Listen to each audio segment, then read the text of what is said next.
Live from Las Vegas, the entertainment capital of the world, it's the Joe Cortez Show. Welcome to the Joe Cortez Show here in Las Vegas, Nevada, the entertainment capital of the world. And today we have a special guest with us, person that's really involved in the community. His name is Fred Reyes, FBI Citizens Academy alumni. And he is the one of the board members of the FBI Academy. And I can say it's an honor to have you here on the show because we need people like you to explain to our viewers out there what goes on as far as the FBI Citizens Academy. What is it you do? And as you well know, I'm part of the group as well, but we'll talk about that later.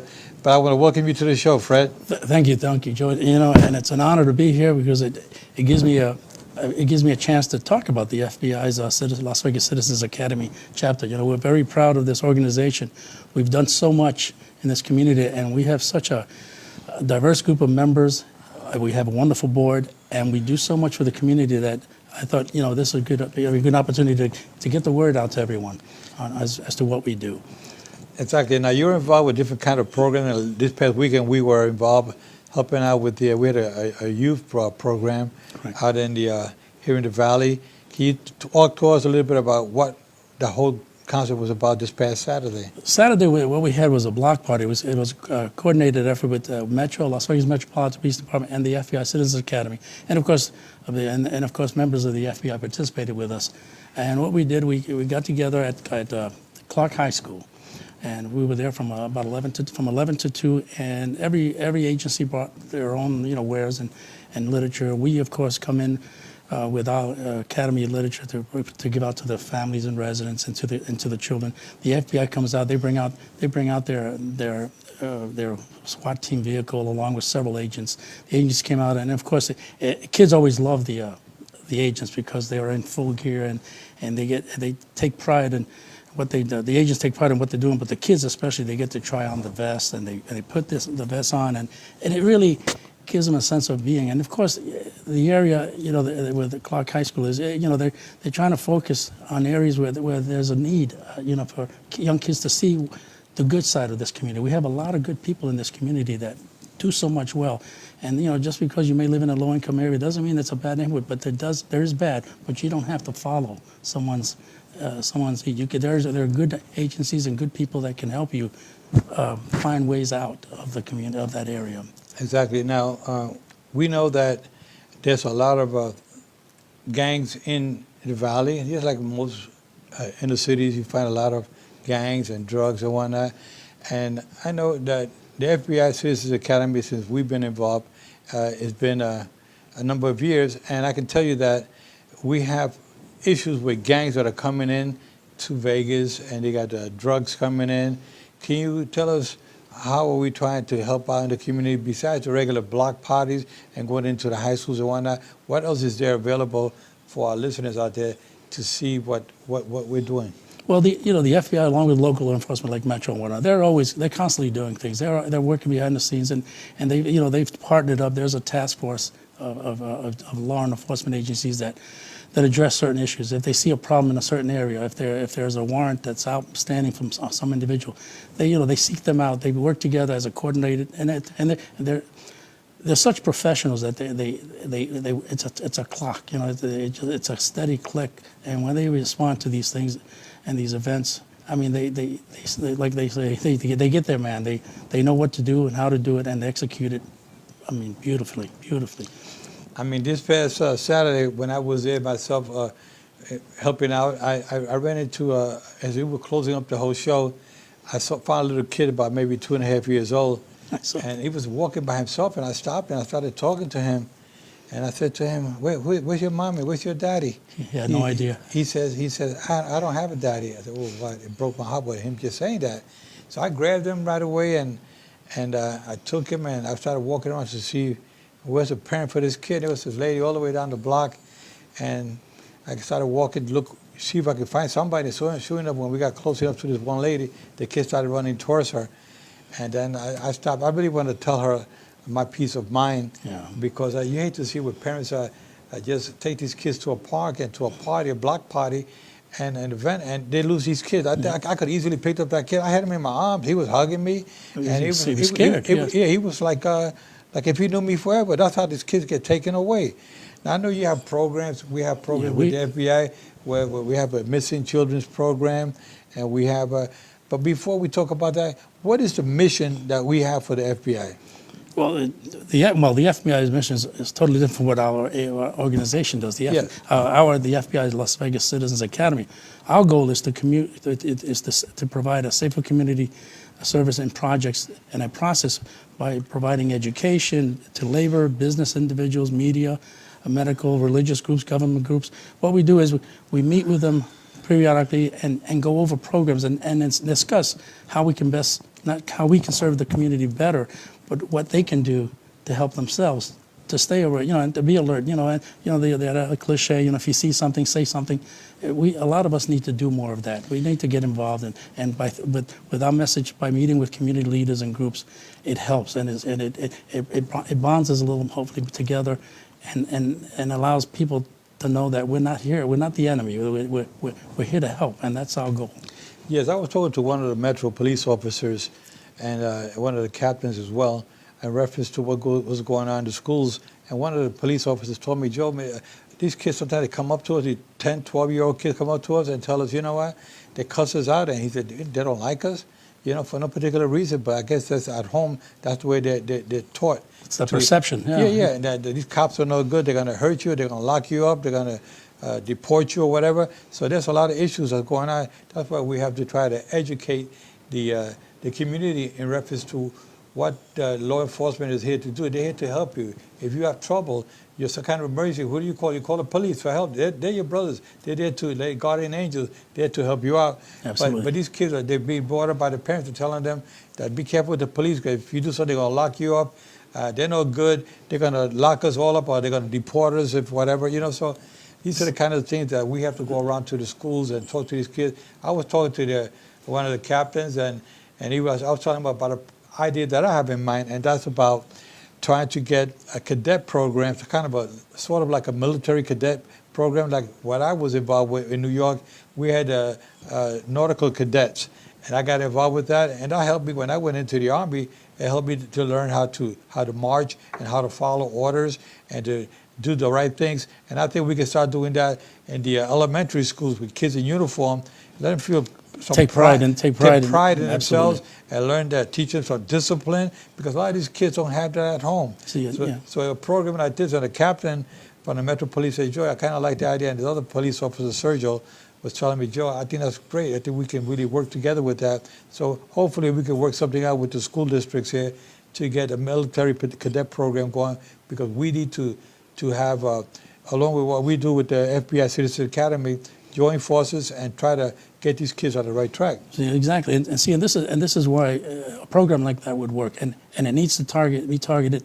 Not that, it could be great. It's great for the whole community, but we need to target the low-income neighborhoods, the inner-city communities, because so we can dispel that myth. When, as you mentioned, these kids go home and their mothers or their fathers say, "Oh, the police are no good. They're, don't stay away from them, don't rat." That's wrong. That's wrong, and that's why when we have these community outreach programs like we did Saturday, when we have our table set up, we have literature providing them on information regarding drugs, gangs, cyber security, human trafficking.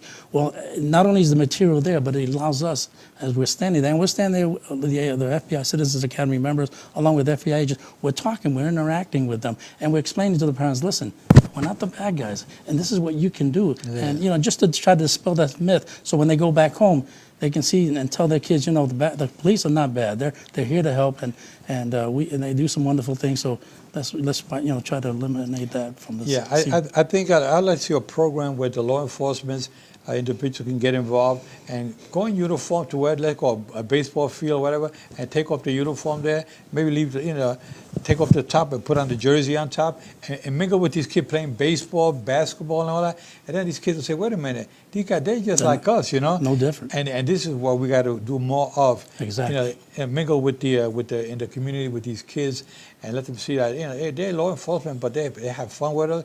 We can have lunches for them.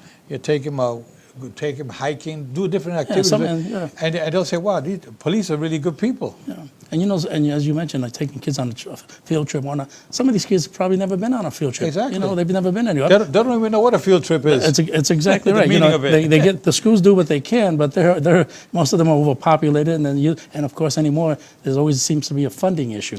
So because of the funding, they never seem to have the right programs available to them. And hopefully a program like you're trying to establish, that's wonderful. And I'm sure if we can get that on, and with the help of the FBI Las Vegas Citizens Academy, we'd like to participate and help you there.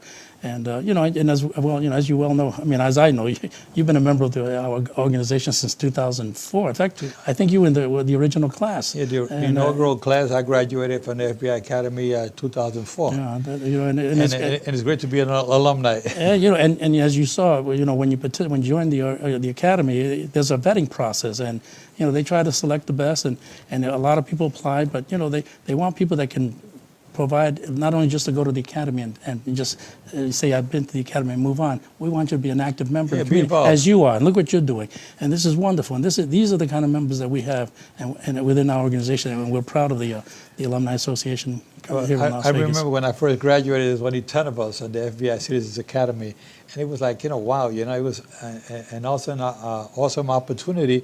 But I want to give back to the community, which I've always done wherever I lived. I like to help out and get the kids on the right track, and even get the parents, educate the parents as well. Sure. Because that's part of the whole program that we're involved with. We have to help. When I met you the other day, I said to myself, here's Fred Reyes from New York, from Brooklyn, another New Yorican like myself. Exactly. And here we are in Las Vegas. We're doing the same thing. We're about the same age, and we're trying to keep things going. We like to pay it forward. We got to pay forward. You have to. You have to. And times are such right now that if we don't do it, who will? I mean, exactly. It's important that we stay active and involved. Yeah, I like to see more community leaders and more businesses get involved and help out. They can reach out to the foundation.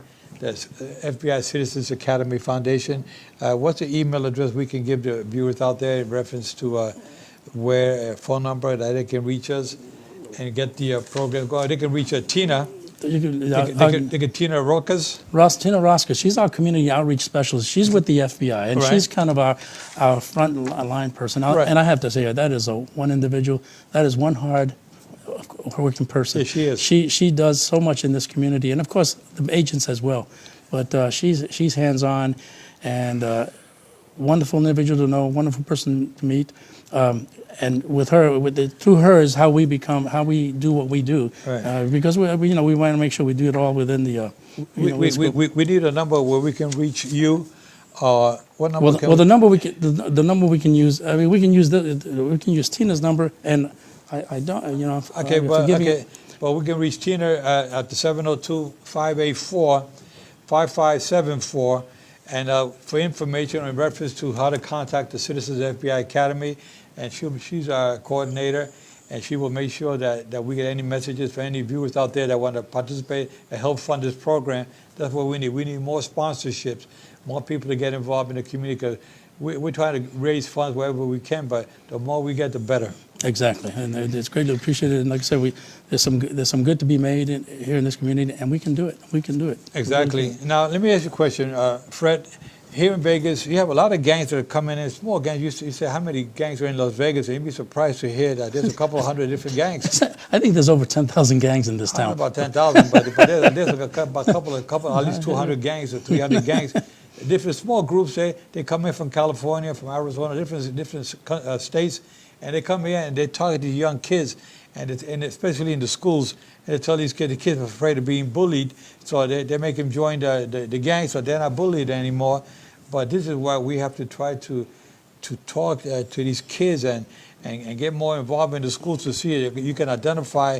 Then you have the Clark County School District Police Department. That's another group of individuals that we have to reach out to make sure we can work hand in hand together with them, because I don't know what kind of program you guys, as far as members, board members, are you doing anything with the Clark County School District? What we do is we have two programs that are through the academy, and we, of course, with the assistance of the FBI. We have a junior special agents program. It's a 16. What we do is we identify a school. Last year we did, I think 2 years ago we did Andrea Agassi. This current summer we did a one-day lab at John C. Fremont. But it's the junior agents special program. That runs about, it's a 16-week junior program, and what it does, it gives 5th and 6th graders an advantage of what goes on in the community, and gives them an overview of what the community and the FBI does as a whole, and it puts them through a program and helping them identify things, what to look for, what to do, how to stay away from. I mean, the challenges are big. When you're 11, 12 years old, it's unfortunate, but peer pressure is one of the worst. I grew up in New York City, and I know what it was like growing up in New York City, and I had that when I was growing up. But I think in today's environment, if we don't have people as yourself, and the agencies like the Las Vegas Senior Citizens Academy, Alumni Academy, and of course other agencies out there, but we need to have this to get these kids on the right track. We also have a teen youth academies that basically it's geared to the same thing. It gives students an opportunity to get a comprehensive look at today's FBI. So what we're doing is on the teens, these are kids that are in junior high school, and hopefully they give them an overview of what the FBI does, to hopefully maybe plant a seed to maybe as they go on in their education and they get into college, that maybe they may consider going to an FBI academy, to become an FBI agent, or go into law enforcement, or just something. Give them something to some hope. Or even the military. I mean, the military. You're in the ROTC and doing the cadet program that I hope to put together. But I was talking with Tina the other day. We had a meeting in reference to setting up a boxing program. Hopefully that the FBI Citizen Academy. We had a meeting the other day. We spoke with with Jonathan, the director. He was telling me that we could try to get a couple individuals together to see if we get some sponsorship to get a FBI Citizens Academy youth boxing program, which would be something added to what you already have in place. But I thought the boxing program would be a good project. It's a good start. It's a good start. It's a good start. I did it myself. And I'm a New Yorker, and I would have gone the wrong way if I didn't. I'm a product of the Boy Scouts of New York, my brother Mike and I. So we got involved with boxing and ended up winning 6 Golden Glove championships in the New York DCs and Nationals. Then I turned pro when I was 18. Prior to going into the military. So it helped me get a start. And again, like I mentioned before, I got into the cadet program, St. Martin's Nautical Cadets up in Manhattan. And it helped me learn a little bit, discipline us, and not only with the discipline from boxing, but discipline from the military. So the cadet program helped me a lot more when I went into the Army. I didn't go in there like a novice. I knew how to march. I knew how to use my rifles. Because they prepped you. Yeah, they prepped me in the cadet program. And we got to see more of that. But you viewers out there, please get involved and help us out with sponsorship. We definitely need sponsorships. I mean, we can't do it all by ourselves. It's not easy. Mr. Reyes, is that this is a great program, and it's around the whole country. We had this kind of with the FBI Citizens Academy in each state, just about. Every state has an academy. Just about. Yeah. Yes. Now, what does it take to enroll into this type of a program? To explain to the viewers? To the Las Vegas. Well, to become a member of the Las Vegas Citizens Academy, of course, you either have to be nominated by an FBI agent, or you have to be nominated by an alumni of the organization. It's not an easy organization to get into. Again, you have to be nominated, and of course, you're going to go through a rigorous background check. Right. At the same time. And it's such a great organization, and usually when the opening when we have an opening for the new class, which is coming up soon here, the numbers, there's quite a few people that apply. So as a result of that, the competition's tough, but they do, and usually they select anywhere between 20 and 25 per class. It's a class held once. It's held once a year. Usually starts around March. February, I believe, and it's an 8-week class with a one night class for 8 weeks. And within that class, they bring in speakers from different various functions of the FBI. They cover pretty much everything: terrorism, cyber theft, fraud, human trafficking, and they give you an overview of what's going on in the world. And it's amazing that I am amazed, and I'm gonna put a little plug for the FBI. I am amazed. I think they have like 36,000 agents and employees throughout the country and over the world. The work they do is phenomenal. I had an opportunity to participate with them last year during the October 1 shooting. I went out I helped out the FBI Victims Assistance Program, right, and worked at the convention center to identify personal property from the individuals that were involved in the shooting. Right. And I went there, and the work that these people, these FBI agents do, and what they do, and they're so thorough and so clean. They set up a grid of personal property, and what we were there to help identify the items, return them back to the family. So I met with families that lost individuals. I met families that were just looking for their property, because a lot of those people, when that shooting happened, a lot of these people, some were just running out of their shoes. I mean, they were climbing fences. They dropped everything they had, right, purses, hats, shoes, you name it, they left behind. Right. The FBI brought that together, got together, they itemized the scene and created an area in the convention center where we would speak to the family, say, okay, we'd ask them, where were you at the time? And based on information we gathered from them, we were able to pinpoint where that personal property might have been. So we would go to that quad or crib, and we looked for it based on information they gave. And surprisingly, we found a lot of that stuff. And there was one lady there she was so thankful. She had like $800 in her purse. She couldn't believe that all that money and everything was still in her purse. Wow. Another gentleman came in and said, I lost my watch.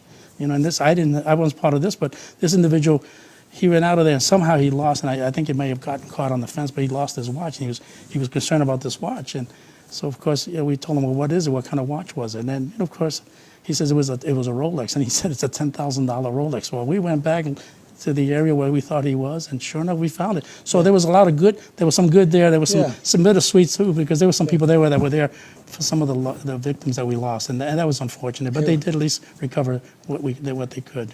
Yeah, it was a sad day last year. That was October 1st, and then a couple of weeks after that, they were still gathering all that information. Correct. And so to this day, I don't think they still have 100% everything of what really went on that night. Talking about identifying different things, whatnot. Children, we have a program with the FBI Citizens Academy. Can you tell our listeners there, our viewers, in reference to the Child ID application? Yeah, we have this. Whenever we go out to events, we bring out these little brochures, and we have what a family member has to do. You go to FBI.gov, and there's a FBI Child ID kit, and what the parent can do is download this information, open it up. And as you were speaking about that young boy that you found at the Saturday, this is a perfect example. That's how quickly kids disappear. I mean, this lady probably just turned around and this boy was gone.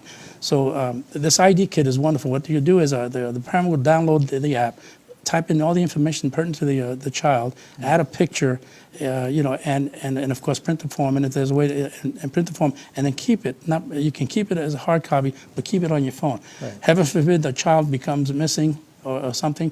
Now you've got it on your app, so now you can take that information out and immediately direct it to the FBI, Las Vegas Metropolitan Department, pretty much all the law enforcement agencies to help expedite the location of this child. Most children.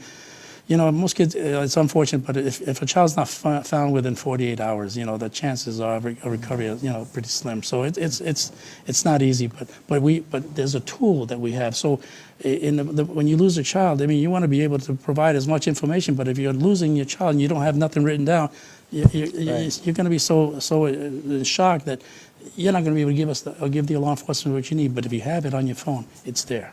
Yeah, we had a guest on the show not too long, a couple of weeks back, by the name of Ms. Hernandez, who was a child seekers program. She's one of the counselors there, and I was very impressed of all the work that they do as well for individuals that have their children that are missing, whether it's from California, Arizona, Utah, Nevada. They have a program to help locate these children. Not only the young ones, but adults as well. I mean, this is really a sad thing that's going on. It's all got to do because of the way that they're being brought up at home, the discipline, the love and affection that have to be given to these kids, and adults as well. You know, if you don't treat your loved ones with love and attention and caring ways, they're gonna either disappear. They're gonna be easy. Somebody will talk to them and say, "Listen, come on, I'm gonna show you a better life. You got to get out of that." And they get, especially these young kids, Exactly. and they think, "I'm gonna take you to California. I'm gonna take you down there to Hollywood. You like singing? I'm gonna make you a movie star." They promise them all these things, and these kids fall into that And they web. just exploit it, into yeah. that web. They get Exactly. exploited, and before you know it, they're out there doing drugs. They got these pimps. They're working for it. It's just so sad. There's so much of it going out there. And then again, you see these kids, before you know it, they're on drugs. They end up going to jail. They end up getting murdered. They're getting arrested. They're homeless. You name it. All of it goes with these kids, all because there's no leadership. There's no love and attention and for caring of these kids at home. And I tell you, you parents out there, if you have loved ones out there that are missing, reach out to the Child Seekers Program, or reach out to the FBI Citizens Academy, call your Metro Police Department. They'll guide you in the right direction. And if these kids, sometimes they run away, then they're afraid to come back home. And there's help for everybody. There's resources out there to help them, get them on the right track. Whether if you're on drugs, you're on alcohol, whatever, you're a runaway, you need some help, go to law enforcement. They're going to treat you like part of the family. They're not going to lock you up. They're going to reach out to you and get you on the right track. You know, if I may interject something here. You know, right now in this country, we have an opioid problem. Yes. And it's nationwide. It's really bad. And one of the things that the FBI is on, and it's on their website, the FBI.org. There's a program. There's a video. It's called "Chasing the Dragon." And for you parents out there that want to really get a handle of what goes on with drugs and how these kids get hooked and how it just destroys lives and families, go to the FBI.org organization website, download that video, show it to your children, and you'll be amazed. And the stories behind that video, it makes you cry. It's heartbreaking, but it's real world. What's the name of the show again? It's a video. It's called "Chasing the Dragon." Chasing the Dragon.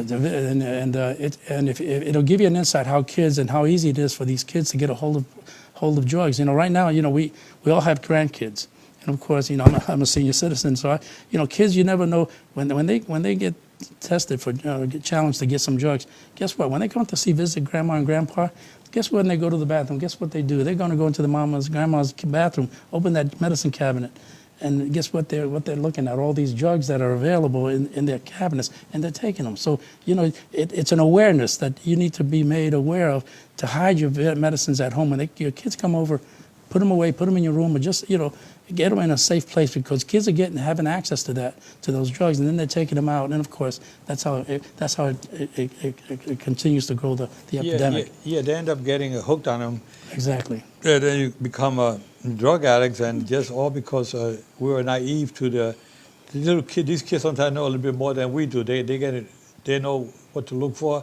They know the name of the drug better than we do. Oh, absolutely. They know where to find them, like you say, and they know where to go to somebody's home. They go to the aunts, the grandparents, the brothers. At somebody's home, they go to the cabinets.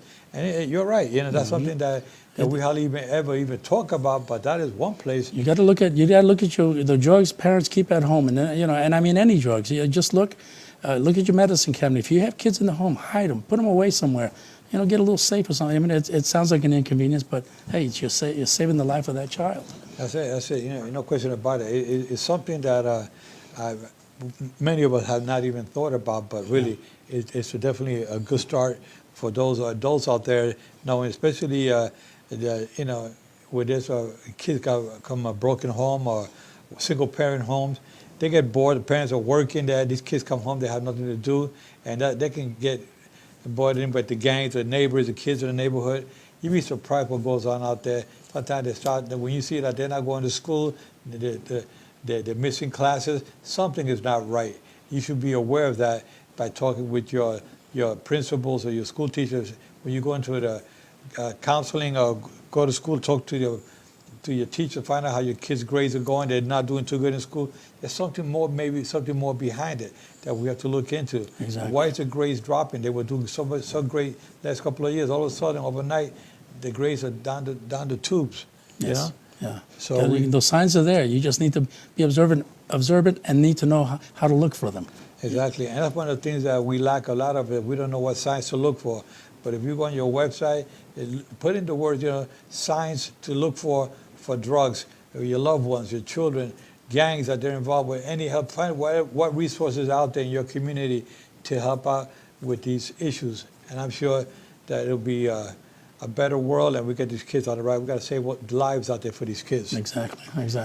Well, Mr. Reyes, I want to thank you so much for being on the show today. Again, it's an honor for myself to be part of the FBI Citizens Academy of Class 2004, and you're involved. I want to thank you so much. Well, the pleasure is mine, and I'm proud of your involvement in the organization, because obviously you've seen what we do, and you're part of it because you're there, you participate. So thank you, and thank the audience for listening, and let's see what we can do to better this community and keep growing. And I want to say thanks to the Las Vegas chapter of the FBI's Citizens Academy, along with our FBI agents. They do a wonderful job, and they do so much, and we're eternally grateful for what they do.